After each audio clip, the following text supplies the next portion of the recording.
শেখ মুজিব ৭ই মার্চে যে বক্তৃতা করেছিলেন, তিনি তো বক্তৃতা শেষ করেছিলেন জয় বাংলা জয় পাকিস্তান বলে। এখন ৭১ সালে যে পরিস্থিতি ১৯৭০ সালের নির্বাচনের পর এখানে তৈরি হলো, তাকে দেখা গেল যে বাংলাদেশে যে সমস্ত দল আগে ছিল সব মানে তাদের ভূমিকা বলে বিশেষ কিছু থাকলো না। আওয়ামী লীগই বলা চলে একটা একক দল হিসাবে সামনে চলে এলো। তারা এখানে যত আসন ছিল সবই দখল করলো একটা ছাড়া ৭০ সালের নির্বাচনে। ন্যাপ নির্বাচন বর্জন করে তো একদম আউট হয়ে গেল। ৭০ সালের নির্বাচনের পরে ন্যাপ যে বেশ একটা শক্তিশালী সংগঠন ছিল মৌলানা ভাসানীর নেতৃত্বে, দেখা যাবে যে ন্যাপ ৭০ সালের নির্বাচনের পর এই পূর্ব বাংলার বা পূর্ব পাকিস্তানের রাজনীতিতে অপ্রাসঙ্গিক হয়ে গেল। সেজন্যে ৭১ সালের মার্চ মাসে যখন এখানে সরকারের সাথে এই দেশের নেতৃত্বের আলোচনা শুরু হলো, তখন ওই নেতৃত্ব বলতে আওয়ামী লীগ ছাড়া আর কেউ ছিল না। সামরিক সরকারের সাথে আওয়ামী লীগের কথা হচ্ছে, আর কোনো দল ধারে কাছেও কোথাও নেই। কাজে এখানে বলা চলে যে ১৯ সালের মার্চ মাসে রাজনৈতিক দলগুলোর কী অবস্থা ছিল সেখানে বলতে হবে যে ন্যাপ একটা শক্তিশালী সংগঠন আগে থাকলেও এই সময় ন্যাপের কোনো ভূমিকা থাকলো না। কমিউনিস্ট পার্টিগুলোরও কোনো ভূমিকা থাকলো না। মস্কোপন্থী বলে যে কমিউনিস্ট পার্টি ছিল, তাদের তো নিজেদের কোনো ভূমিকাই ছিল না। তারা আওয়ামী লীগের লেজুড় হিসাবেই কাজ করত।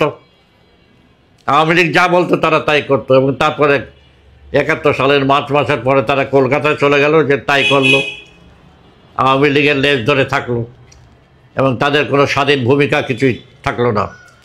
আর তথাকথিত পিকিংপন্থী যারা ছিল তাদের তো চরম দুর্দশা, একটা দেউলিয়া, চিন্তাগতভাবে দেউলিয়া, রাজনৈতিকভাবে দেউলিয়া একদম সম্পূর্ণ। তারা তো প্রথম থেকেই মানে একটা এমনভাবে আন্দোলন করতে থাকলো যাতে তারা যে মেন স্ট্রিম যাকে বলে তার থেকে বিচ্ছিন্ন হয়ে থাকলো।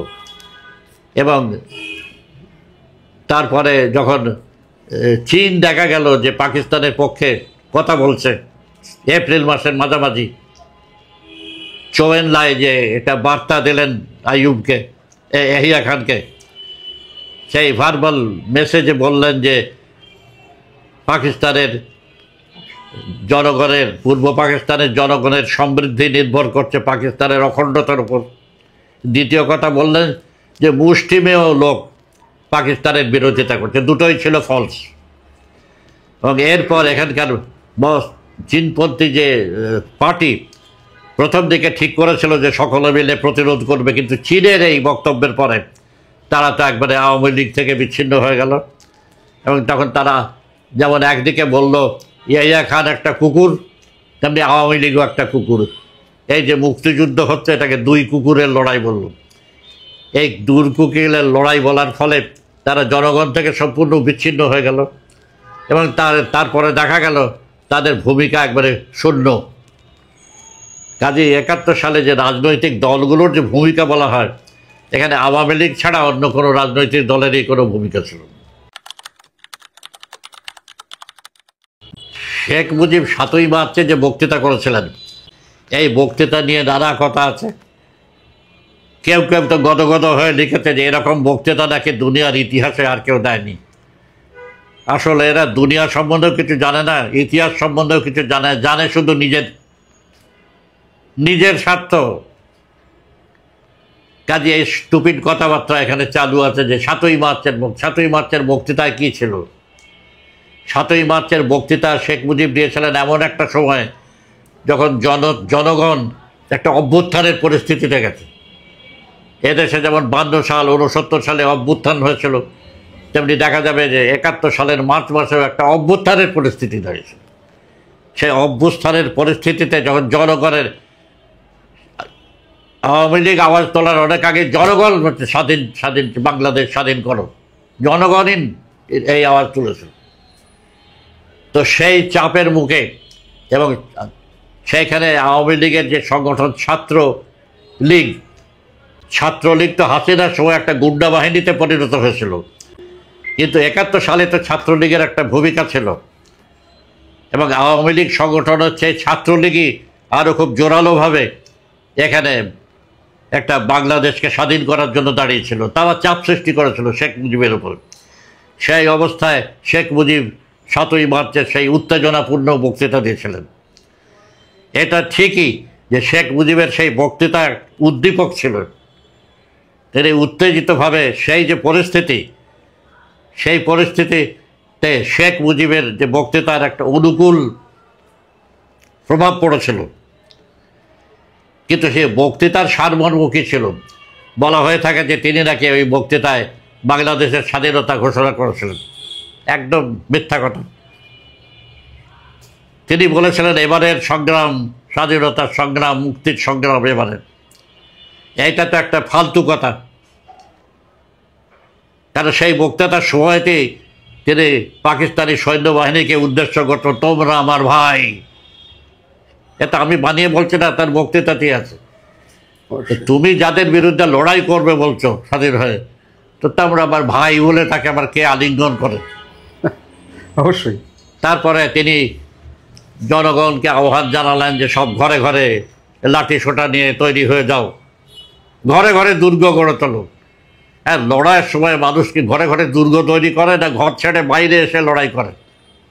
যে এইসব কথাবার্তা হচ্ছে ভুয়ো কথাবার্তা, যেটা আমি বলছি যে আসলে যদি ঘটনার কথা বিচার করা যায় আর বিশ্লেষণ করা যায় ঘটনাকে, তাহলে কিন্তু সত্য বেরিয়ে আসে।